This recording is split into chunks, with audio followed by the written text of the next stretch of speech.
हमारा सबसे करीबी दोस्त, पृथ्वी का सबसे करीबी रिश्तेदार, आसमान में रात में दिखने वाला सबसे प्यारा, सबसे सुंदर, सबसे शीतल पिंड, जिसे हम बचपन से चंदा मामा के नाम से पुकारते आ रहे हैं।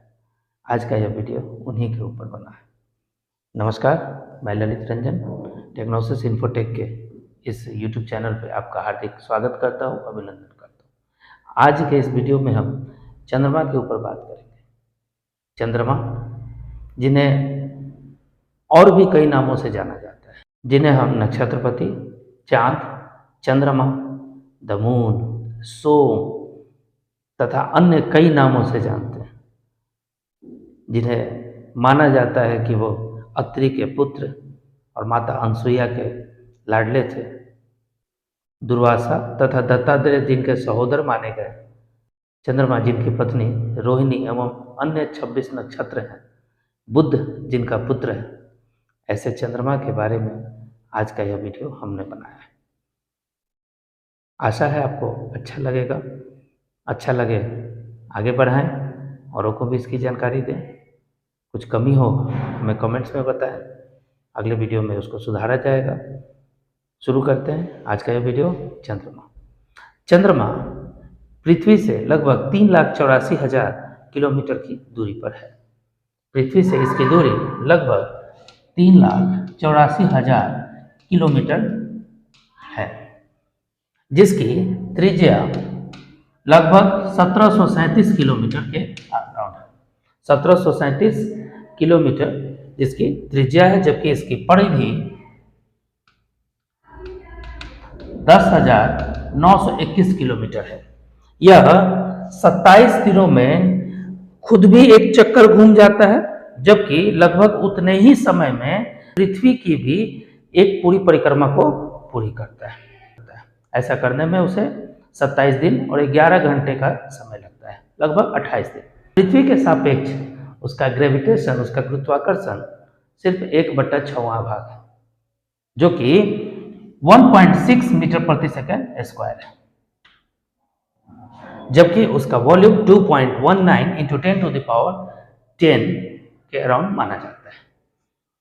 इसका मास 7.34 इंटू 10⁻22 जाता है, जबकि इसका पलायन वेग अर्थात इसके वेलोसिटी 2.38 किलोमीटर प्रति सेकंड माना जाता है।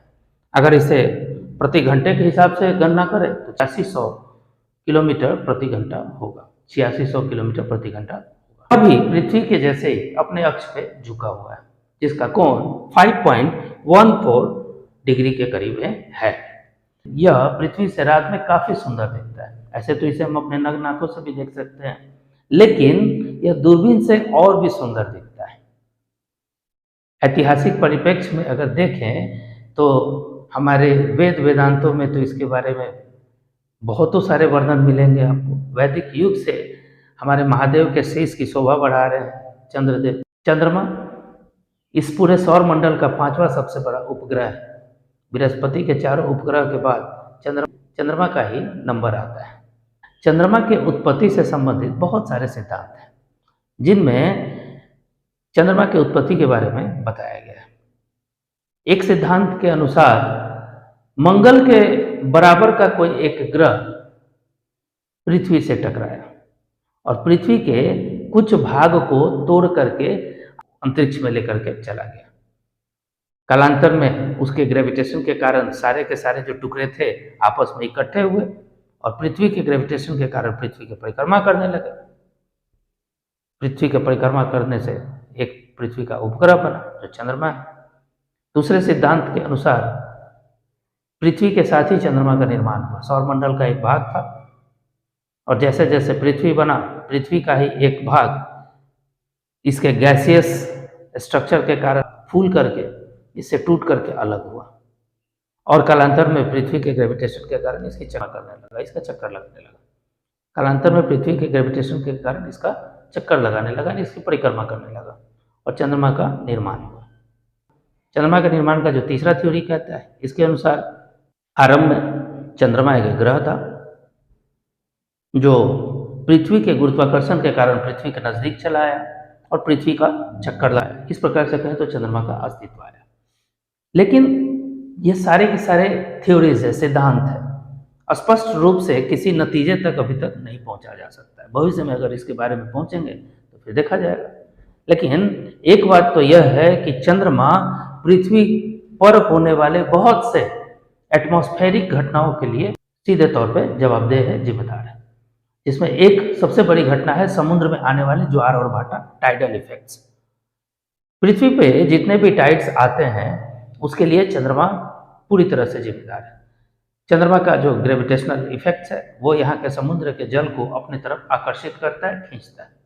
तो पृथ्वी के दोनों साइड में, जैसे ये पृथ्वी है, अगर यहाँ चंद्रमा है तो इसके अट्रैक्शन से यहाँ का पानी खींच करके यहाँ ऊपर उठ जाता है, जिससे समुद्र में ज्वार आते हैं। और इसको मेंटेन करने के लिए इसके ऑपोजिट साइड में भी छोटा ज्वार उठता है। मतलब कहें तो दोनों साइड में, इसके सामने और इसके ऑपोजिट साइड में जो पानी है वो खींच करके ग्रेविटेशनल इफेक्ट से चंद्रमा की तरफ बढ़ता है, इससे टाइड्स आते हैं। जबकि दोनों ओर भाटाएं आती हैं, मतलब यहाँ का पानी जहाँ का खींच करके चंद्रमा के पास जाता है वहां पे भाटा आता है। तो पृथ्वी पर टाइडल इफेक्ट के लिए सीधे तौर पे चंद्रमा जिम्मेवार है। चंद्रमा की विभिन्न कलाएं यह स्पष्ट करता है कि उसका अपना प्रकाश नहीं है, वह सूर्य के प्रकाश से प्रकाशित होता है। विभिन्न कलाओं के माध्यम से इसको प्रमाणित किया जा सकता है। चंद्रमा लगभग 28 दिन में एक परिक्रमा को पूरी करता है और इस दौरान चंद्रमा में बहुत सारी कलाएं देखने को मिलती हैं। लेकिन चूंकि पृथ्वी भी उसी के साथ गतिमान है तो उसे सिंड्रोमिक एक ऑर्बिट पूरा करने में लगभग 29 दिन और कुछ घंटे का समय लगता है। तो इसे हम लगभग 30 दिन मान लें तो इसे 15-15 दिन के दो पक्षों में बांट करके इसका अवधि गणना की जाती है। जिसमें चंद्रमा दिखाई देते हैं उसे शुक्ल पक्ष कहते हैं, और जिसमें चंद्रमा दिखाई नहीं देते हैं 15 दिनों की वह अवधि कृष्ण पक्ष कही जाती है। जिसमें पूर्ण चंद्र होता है उसे, जिसमें पूर्ण चंद्र पूरा ब्राइट मून दिखाई देते हैं उसे पूर्णिमा कहा जाता है। जबकि जिस समय पूरी तरह से चंद्रमा अस्त हो जाते हैं तो उन्हें हम अमावस्या कहते हैं। इस पृथ्वी से हम एक और भी अद्भुत नजारा देखते हैं जब चंद्र ग्रहण और सूर्य ग्रहण होता है। चंद्रमा, पृथ्वी और सूर्य जब कि एक ही रेखा में होते हैं तो ऐसे घटना देखने को मिलती है। जब पृथ्वी और चंद्रमा के बीच में सूर्य आ जाता है तो सूर्य का सीधा प्रकाश चंद्रमा के ऊपर नहीं दिखाई देता और वो हमें ओझल सा दिखता है, तब चंद्र ग्रहण होती है। जबकि सूर्य और पृथ्वी के बीच में चंद्रमा आ जाता है तो सूर्य पर ग्रहण लग जाता है। दोनों खगोलीय घटनाएं बहुत ही अद्भुत और बहुत ही सुंदर दिखती है। दुनिया में चंद्रमा के ऊपर अध्ययन करने के लिए बहुत से विद्वान प्रचलित हुए हैं। प्राचीन काल से ही भारत समेत दुनिया के अन्य क्षेत्रों में चंद्रमा के विषय में अध्ययन होते रहे। भारत में वारामिहिर, आर्यभट्ट जैसे विद्वान अपनी विद्वता के बल पर चंद्रमा को भली भांति समझने का प्रयास किया। तो वैसे ही वैश्विक मानचित्र पर अगर हम देखें तो सबसे पहला दूरबीन से देखने वाले वैज्ञानिक गैलीलियो थे, जिन्होंने चंद्रमा को अपने दूरबीन से बड़ी सुंदर ढंग से उसका नज़ारा प्राप्त किया।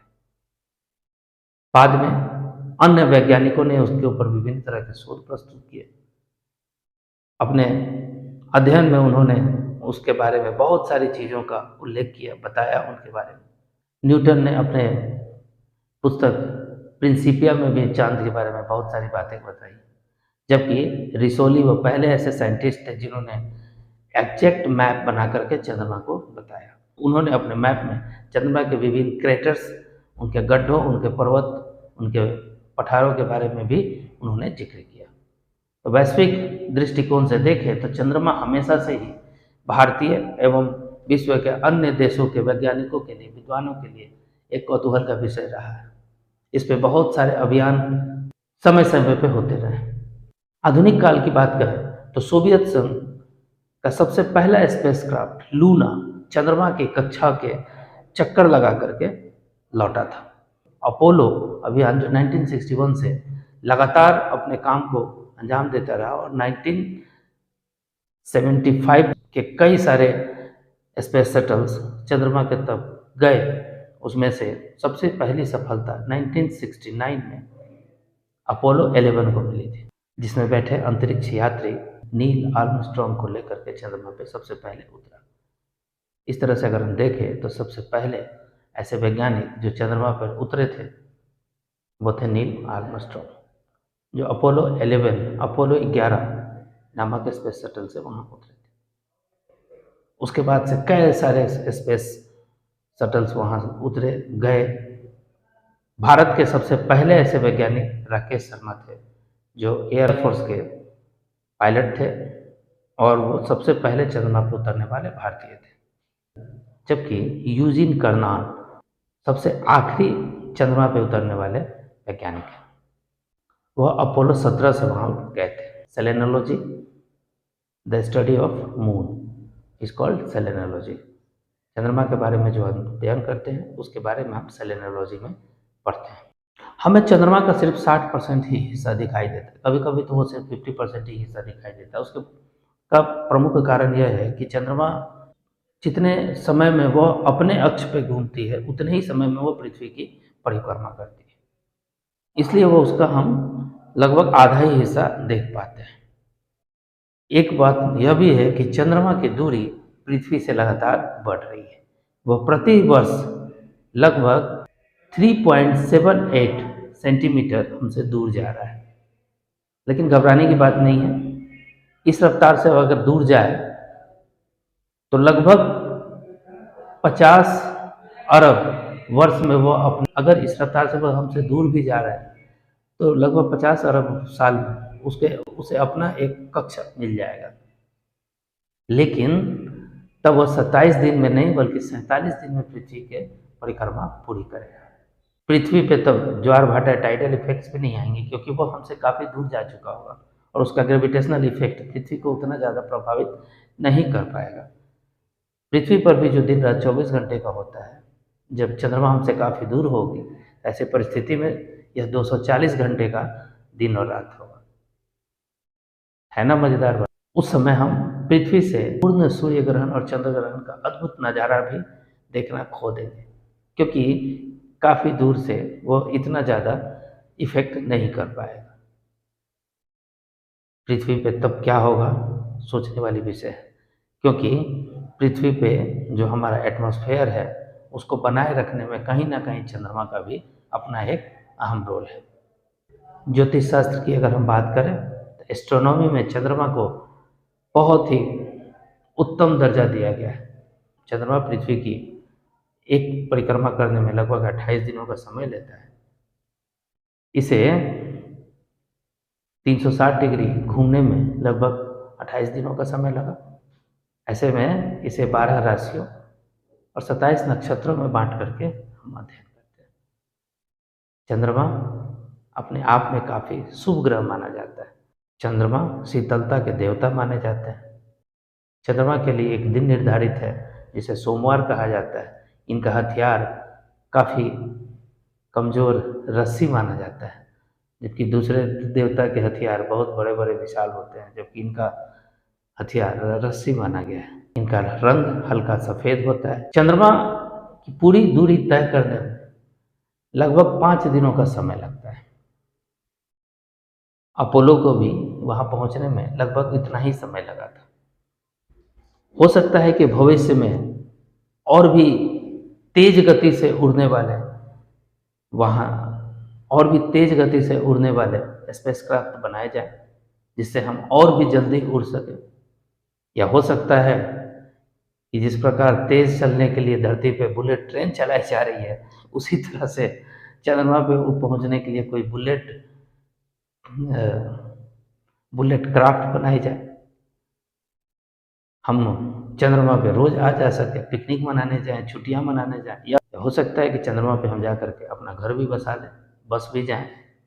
ये तो भविष्य की बातें हैं। यथार्थ यही है कि चंद्रमा आज भी हमसे काफ़ी दूर है और धीरे धीरे वो हमसे और भी दूर जा रहा है। आशा है आज का यह वीडियो आपको अच्छा लगा होगा। हमने जो भी इसमें फैक्ट्स रखे हैं आपके लिए वह उपयोगी सिद्ध हो, विभिन्न परीक्षाओं में वो आपके काम है। ऐसी ऐसी आशा के साथ आज के इस वीडियो में बस इतना ही। आपका दिन शुभ हो। नमस्कार। हाँ, आखिर में इस वीडियो को आगे ज़रूर बढ़ाएं, क्योंकि ऐसा करने से हमारा मनोबल बढ़ेगा। धन्यवाद।